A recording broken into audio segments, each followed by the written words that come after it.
Note from 2019. This is a video that I have quite a few problems with. It makes some pretty weird, untrue, sweeping statements about who I am as a person. Back when I was making these videos, I was working through a lot of trauma from my childhood. And because I was making a video game show, I always tried to make it sound like my childhood was basically just me alone in a room playing video games all the time. Somehow my OCD latched onto that, and I started making it sound like video games and depression defined me as a person.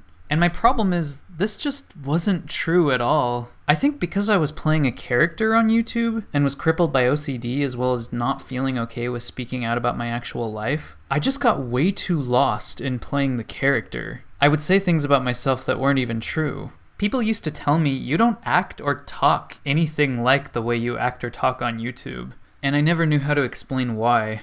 Come to think of it, I was way more into music than video games. My actual childhood was extremely sporadic, chaotic, and all over the place. While I don't feel comfortable going into detail about it, a lot of weird things happened to me. I was always moving around from place to place, and in some ways it feels like I had many different childhoods in one life. Because of things like this, along with just being an oversensitive, eccentric person, I've always had a deep, lifelong enthusiasm for existential, surreal, atmospheric, emotional, or haunting stuff. I was very existential in general as a little kid, very overwhelmed with reality and my surroundings, and that just got more intense as I got older. I resonate with a game like Silent Hill 2 much more for those reasons than, say, just depression. And even the story I give in this video about being diagnosed with major depressive disorder and playing video games all the time, that was a very small part of my childhood. And it wasn't much compared to what really happened. And if I could rewrite the video nowadays, that's probably the kind of stuff I would talk about. All in all, this video is cute. I like the analysis parts where I'm just writing about the game. But the parts about me, while there's definitely some good cringy fun there, they misrepresent who I am quite a bit, and not one of my favorites. Hey, jump scare Kirby! Do you know what time it is, jump scare Kirby? What? No, that's not what time it is, you bumbling idiot. It's time for Silent Hill 2. Well, of course there's more than one game. Where have you been living your whole life? In a basement? Oh wait, you have been living in a basement. And I've been living in a basement too.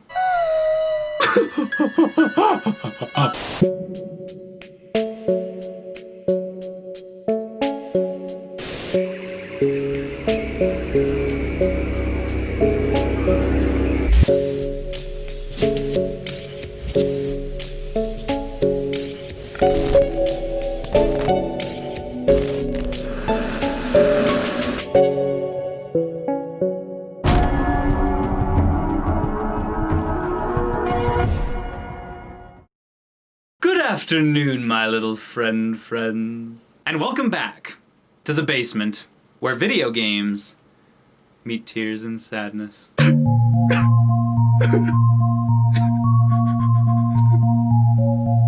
I'm so sad! Last time, we talked about Silent Hill, one of the greatest horror games of all time. And this time, we're gonna talk about Silent Hill 2, one of my favorite horror games of all time. But we're also gonna talk about other things, like loneliness, and emptiness, and depression. So, chances are, if you've spent any considerable amount of time watching my videos, you've probably already guessed this, but I have depression. God, and just saying that in a video sounds dumb. That's because it is dumb. Who the hell are you? I'm Jordan. No, I'm Jordan. No, I'm Jordan. No, you're not! I can be if I kill you. Personally, I'm not the type of person who likes to talk about my depression, because, well, fuck, who in the world doesn't get depressed, right? Sadness is an emotion we all go through, and we all go through it in different ways. And to be completely honest, sad is more or less something I used to be a long time ago, rather than something I am today. I mean, you all know me today. I'm a happy person nowadays. I mean, yeah, I do think about death a lot. I talk about morbid shit all the time, and I'm extremely obsessed with dark, fucked up, dismal things. But depressed? I can't really say I'm depressed. I find a little too much beauty in the world. Too much irony and hilarity in it to really be depressed. Nowadays, everything's just funny to me. Any gloom I do have, I just laugh it away. I try to embrace sadness nowadays as something beautiful and normal, rather than something tragic and painful. And I think doing that has helped a lot. But back when I was younger, things were much different.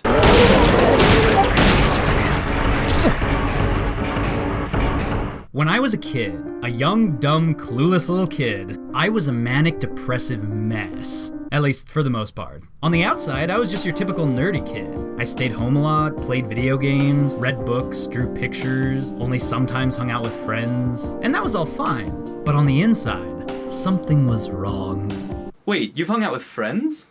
You've never hung out with friends. Shut up. You've never even left this basement. You don't even know how to leave this basement. Why do you have to say depressing things? So first, when I was little, my doctor tried to diagnose me with clinical depression, or as he referred to it, major depressive disorder. This is something I can't really blame him for. Whenever I talked to my doctor as a kid, I would always say things like, "Doctor, I feel empty. Everything around me feels sad. I look at the city and I feel sad. I look at the trees and I feel sad. I look at the houses and I think about sad things. I think about people growing up and getting old, and then dying because they're old. I think about people getting married and throwing their life away, and then getting sick of each other years later, and then dying because they're old. I think about all the people who got tortured in the Dark Ages, and I wish I could help them, but I can't, because they're already dead. And one day I'll be dead too, but first I'll get old." Yeah, I was a weird kid. But honestly, this wasn't even the worst part of it all. The worst part was that I just wanted to be alone. Ever since I was young, from age 7 to about age 18, I spent my time, all my time day and night, locked in my room completely alone. I pushed people away. I isolated myself. And the older I got, the less I wanted to see anyone. I spent the majority of days by myself. And what did I do? Well, I played video games. And you know what my favorite video game was back then? My favorite game in the whole wide bloody whole wide world? Yes, Silent Hill 2. So here's a question. Have you ever played a game that haunted you? A game that permanently, scarringly haunted you, lingering in your mind and following your thoughts everywhere you go? I don't necessarily mean this in a scary way. I mean this like, in a mental way.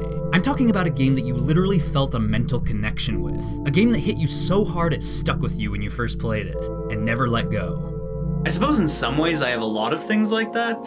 I mean, anyone who's grown up with video games, or any other art form for that matter, is gonna have a great deal of things that have stuck with them that they'll never forget. But I don't know. Something about this feels different. Nothing has ever stuck with me like Silent Hill 2. I have a relationship with this game. Something personal and weird that I can't easily describe. So Silent Hill 2, obviously, is a sequel to Silent Hill. And like Silent Hill, it's regarded as a masterpiece. This has often been considered one of the all-time greatest video games ever created in the history of history. And for pretty good reason. It has the rich, heavy atmosphere and all the gnarly, twisted psychological horror that made the first game so great. But at the same time, it also has this story. This good story, with detailed characters, elaborate drama, and a pretty unique sense of gritty, shocking human depth. In some ways, I like to call this game my depression game. I play this game mainly, if not only, when I'm feeling sad, empty, or depressed. And that's because the game itself feels sad, empty, and depressed. It follows the story of James Sunderland, a man who, like Harry Mason from the first game, is searching for someone. Mary, could you really be in this town?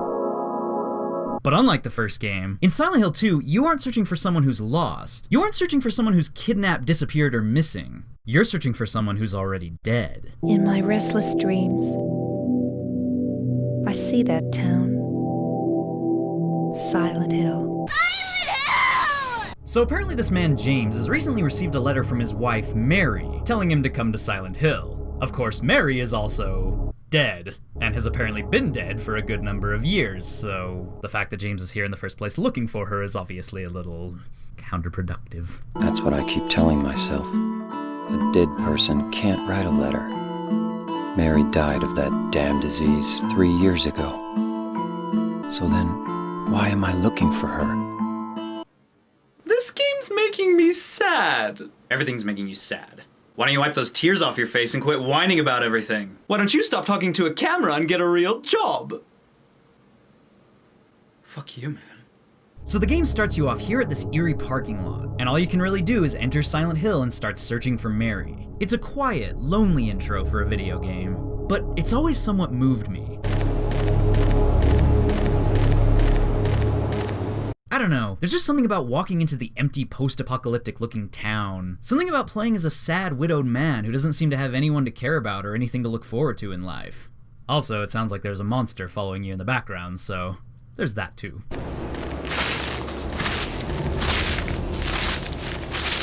After the lonely intro, you next suddenly enter a misty graveyard. And then voice acting happens. Excuse me, I'm sorry. I No, was it's just... okay. I didn't mean to scare you. I didn't mean to scare you. I'm just looking for my dead wife. My dead wife. I'm kind of lost. Lost? Lost. I'm looking for my mama. I mean my mother. So James meets this random woman in the graveyard, Angela, who claims to be looking for her long-lost mother. It's the first human interaction you have in the game, and it's probably the most normal one you'll experience. And sure, the voice acting is pretty awkward and weird, but you know, it was actually pretty damn good voice acting for its time. As cheesy as it was, the voice acting in this game had a lot of emotion put into it. Since she had studied acting, and I had studied acting, and we had never really done anything with it because we were both in business, we both looked at this as like, this may be the one big shot I have to do something. Yes. And there was no holding back. I always assumed the strangeness of it had to have been intentional, because after all, the game itself is supposed to be strange. At least 50% of the dialogue feels clueless and confusing. But at the same time, there are so many lines that are delivered just perfectly. It doesn't matter who I am. I'm here for you, James. See? I'm real. But anyway, getting ahead of myself. So after you walk away from the graveyard, you start to venture deeper into the town, eventually reaching the gray, bleak, hollow streets. And there, you see this. Oh shit. Is that supposed to be Mary? Mary doesn't look so good. Let's follow her. No, it's not Mary! Not Mary! It's a gross wiggling worm person thing! Kill it, James! Is it dead? What the hell is it? Okay, now here's where things start to get interesting. After you encounter the first monster in the game, pay attention and you might notice something. The creatures in this game look entirely different from the creatures in Silent Hill 1. They're not giant moths or winged demons or slimy monstrous centipedes. Instead, they're humanoid. All of them. Every single monster in this game is humanoid. They're also feminine. Each of the monsters' bodies that you see early in the game all have feminine posture, and notably feminine shapes. Except for one, who we'll talk about later. This thing broken? So after this, you end up finding a key to an abandoned apartment building. And it's when you get there that the grim, claustrophobic gameplay truly starts to rear its wonderfully ugly face.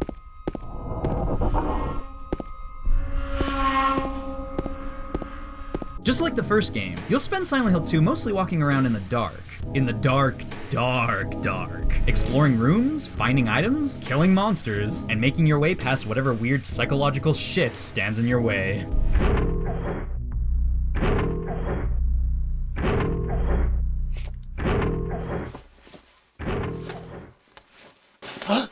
Ooh, James just felt something behind that wall.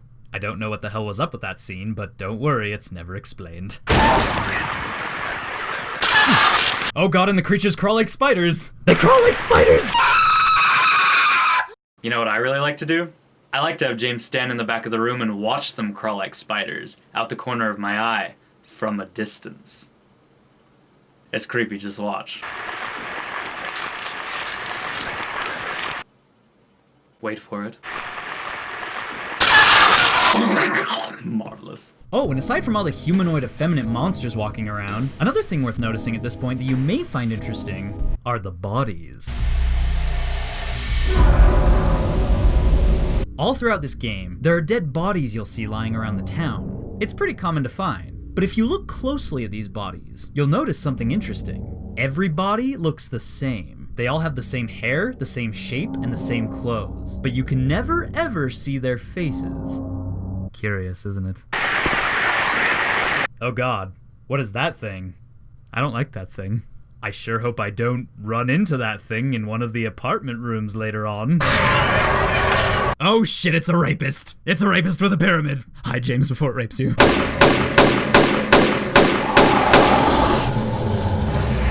This, ladies and gentlemen, is Pyramid Head. Basically, this game's nemesis. Pyramid Head is a strong, deadly, unkillable monster that stalks and hunts you throughout the entirety of Silent Hill 2. He's one of the only masculine monsters around, and whenever you run into him, he's often seen violently grabbing, molesting, and thrusting his hips against the other monsters around him.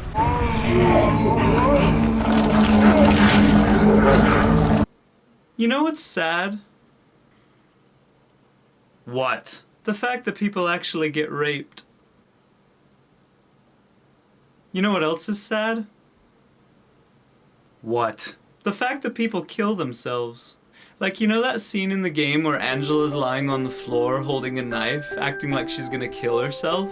That makes me want to kill myself. We haven't even gotten to that scene yet. Just stop being sad, stop interrupting the video, and stop using your mouth.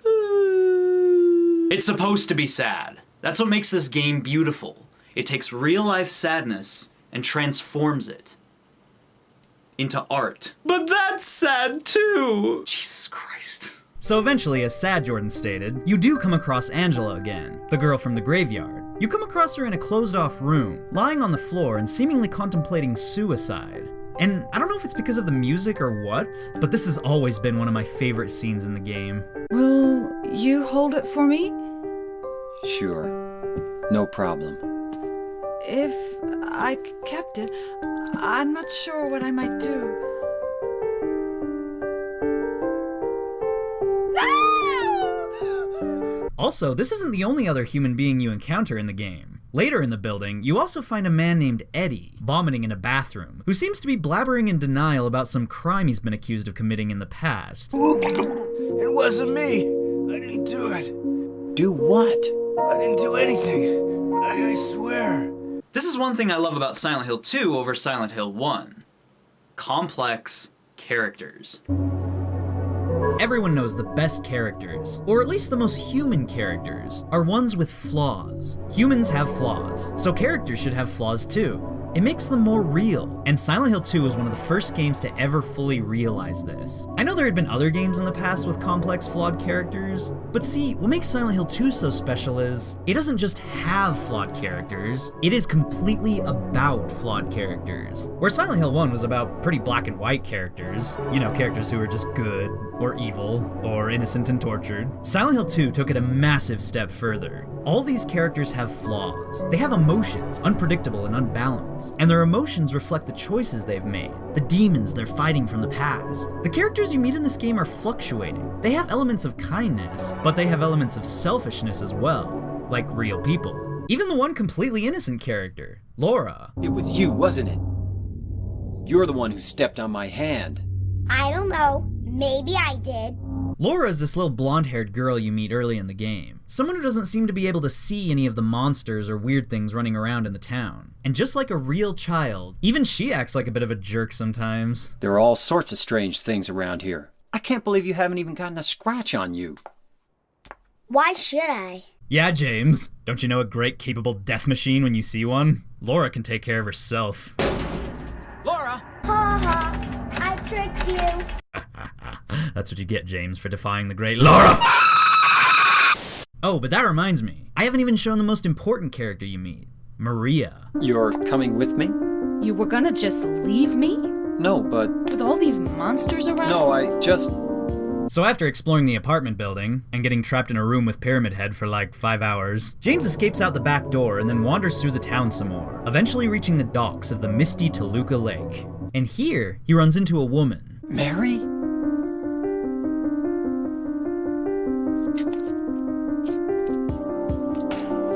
No, you're not. Do I look like your girlfriend? So Maria looks like Mary, but she's apparently not Mary. You spend a big chunk of time in the game walking around with Maria, clinging to your side. She acts confused and aloof, but she also acts natural, like she has some connection to you. Even getting pissed at you once when you leave her alone for too long. Anyway! What do you mean, anyway? You don't sound very happy to see me. Maria also has a key to a certain building in the town, an abandoned strip club, and she takes you to that strip club at one point. Something never explained in the game, but obviously symbolic to the story.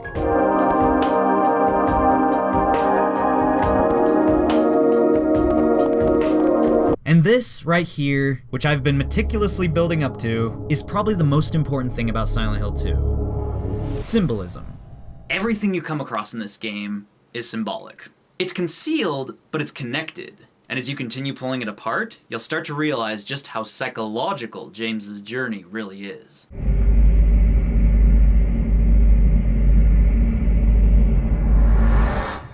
As this game goes on, it perpetually gets weirder and weirder. Eventually you start to come across impossible things, like bottomless holes you have to jump down in, or living, breathing rooms you have to walk around in, or writing on the walls that... Wait. Oh man, James did something bad. Silent Hill 2 is kind of like a dark, demented, taboo children's book. Actually, it's more or less kind of like a David Lynch movie. It's a mind-bending odyssey that might be real but might not. And for a video game of its time, it touches upon some incredibly dark subjects.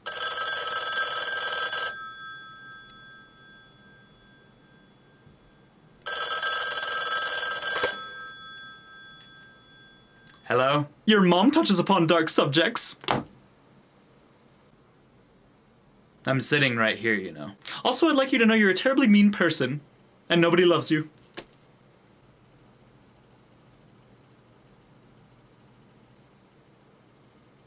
Doesn't feel good, does it? You know how I said I like to play Silent Hill 2 when I feel depressed? Well, this is the reason. This game feels like depression. Every second of it. The subject matter, the gameplay, the music, the atmosphere. It's literally like depression just crawled right out of my body and manifested itself in the form of a video game. There are so many moments that remind me of it. Like, you know that scene where you find Eddie in the bowling alley? Sitting and eating pizza and he's all depressed? Are you alone here, Eddie? No. This scene always makes me feel weird. This whole room makes me feel weird. It's not often in this game that you can stay in a room with another character in it. And it's not often that music will be playing in the background either.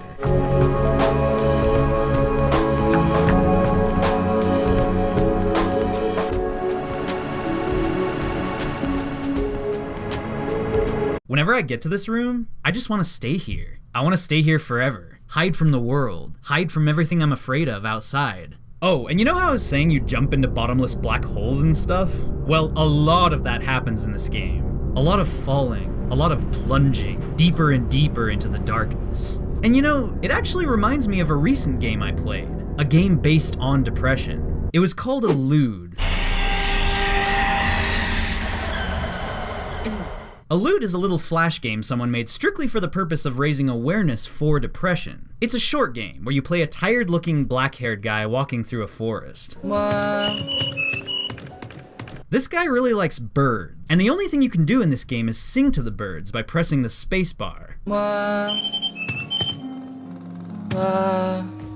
Usually the birds will sing back, but as the game goes on, they stop singing back. Eventually, the ground starts to consume the main character. He begins falling, stumbling and sinking into the ground. Sometimes he's able to get back up to the surface, but eventually it becomes too much.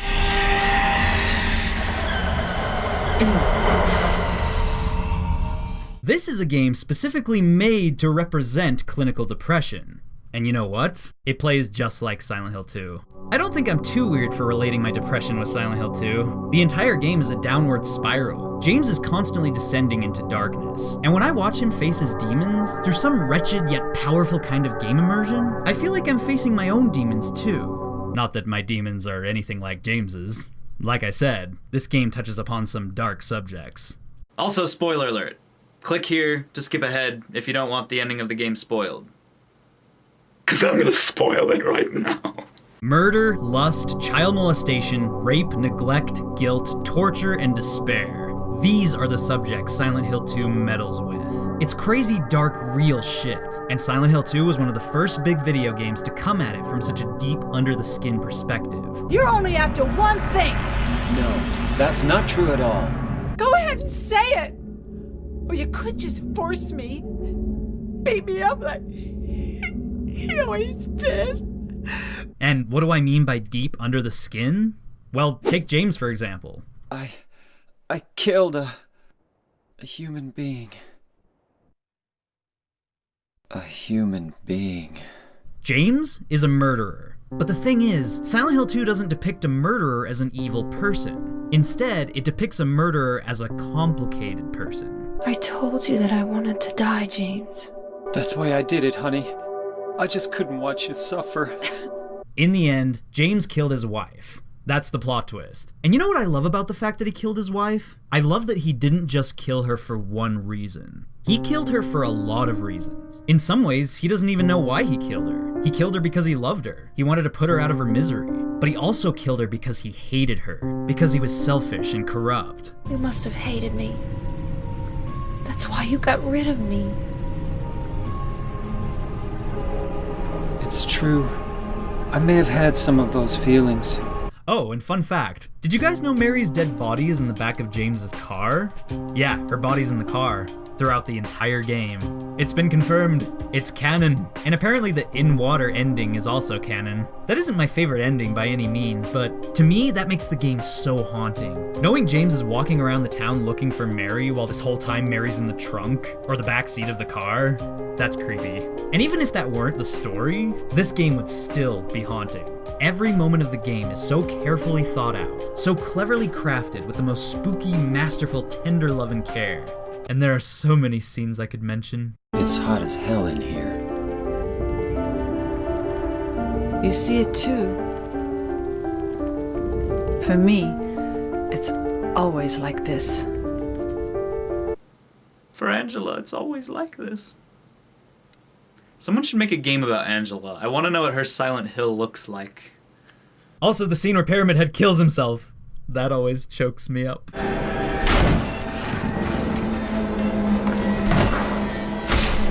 See, this is why I didn't want Pyramid Head in the fucking movie. Like everything in this game, Pyramid Head is symbolic. He represents James's guilt and his deep desire to be punished. That's why I needed you. Needed someone to punish me for my sins. So let's just keep using him in everything on Earth, why don't we?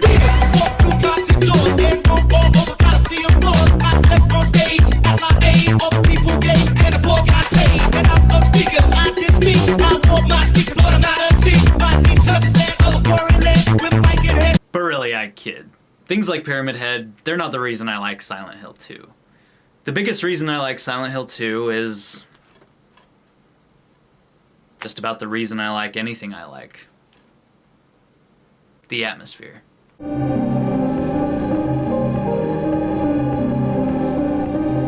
Silent Hill 2 has the most overwhelming, the most somber, the most bitter, sharp, and piercing atmosphere of my life. Just like the original, the atmosphere is the biggest reason I play this game. The atmosphere is what reminds me most of my depression.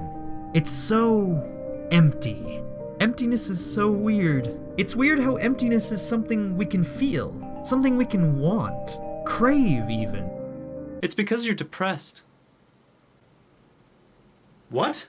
You like emptiness because you're depressed. It's okay to be depressed. Look, I'm not depressed. You're the one who's depressed. I'm fine. But why not be depressed? There are so many reasons to be depressed. You're going to die one day, you know. Stop. You're going to die? And one day everyone you know is going to die. You might even watch them die. I said stop! Right now, you're sitting here in this room, playing video games, and outside, people are living their lives. You're alone. Please stop it. You're sitting here alone, playing video games, while other people out there are suffering, dying of hunger and thirst. Who do you think you are, man? Who do you think you are? I'm Jordan. No. You're not Jordan. You're not. But I am. No. Stay away from me. What is that? A giant plastic wrench? You're gonna kill me with a giant plastic wrench? Yes, I'm gonna kill you with a giant plastic wrench!